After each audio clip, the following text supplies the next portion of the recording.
ranks 88th out of 152 nations and territories included in the Economic Freedom of the World 2013 annual report released today by the Free Market Foundation. I spoke to Neil Emmerich, associate at the Free Market Foundation, about the relationship between economic freedom and economic prosperity and whether South Africa was realizing any improvements on this index.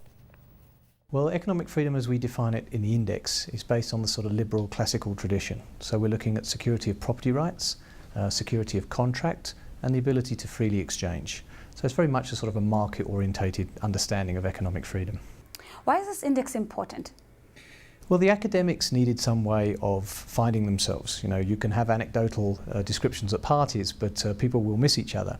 So in 1996, they decided to somehow put a concrete form of economic freedom together, and with several Nobel Economic Prize winners and a lot of academic work, they put together this index which looks at 150 countries around the world, scorecards them 1 to 10, and it becomes a sort of an objective element of data that researchers can work with. Of course, Neil, one would want to understand the relationship between economic freedom and economic prosperity. What is the correlation, if any? Well, that's a very interesting question, and sort of the whole purpose of the index.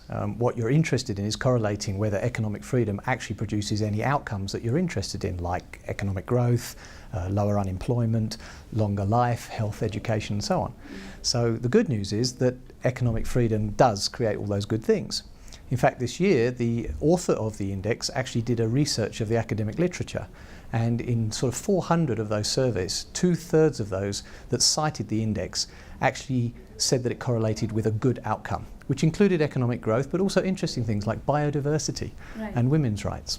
Of course, we see South Africa sitting 88th out of 152 nations, not a really proud place to be. Can you give us a bit of an indication of how South Africa has performed on the index in the past and what are our prospects going forward? Yes, unfortunately, we're sort of continuing on our mediocre path. We're boringly average. We're right smack bang in the middle of the table. So we're neither this, we're neither that. Unfortunately, South Africa's dropped 40 places in the last 30 years. So we have made a progression downwards in our opinion. We feel that the Economic Freedom Index and the research that's been done makes clear the results that policies will have, and yet we continue to pursue bad ones. Let's look at a continental comparison, if we may. How is South Africa faring with its continental counterparts? South Africa is certainly one of the most free in Africa. I think we're recently overtaken by Botswana. Mauritius stands out as an exception. It's in the top 10, it's number 6 in the rankings. Africa is a very interesting point at the moment. This year we did a little study on Africa, and it's very interesting to see that of the 27 countries that we looked at, 20 of those African countries improved their economic freedom. Only 7 actually reduced their economic freedom. South Africa was one of them.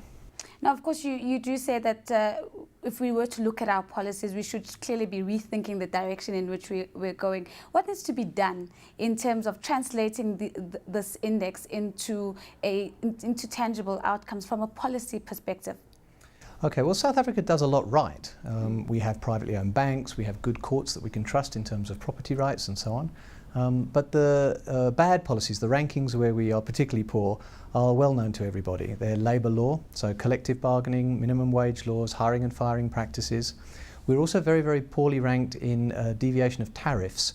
So we actually put different tariffs on different products at the borders, and that sort of smells of cherry picking, so sort of crony capitalism where one industry guy gets to lobby that his industry gets protected over another guy. So standardised tariffs would be a better approach. But certainly we have to look at labour law, the extent of government in the economy with the state-owned enterprises. A lot of that could be privatised and liberate the economy further. Neil, I have to play the devil's advocate here.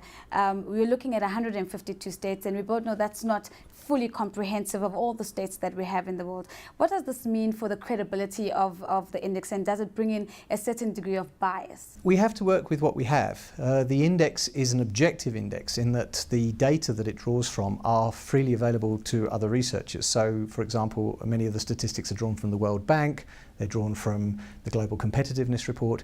So we actually have to have countries that produce those kind of results, in other words, before we can incorporate them into the index. So that is mainly all the democracies of the world. So the non-democracies are difficult to produce results for, but we can see the outcomes of their alternative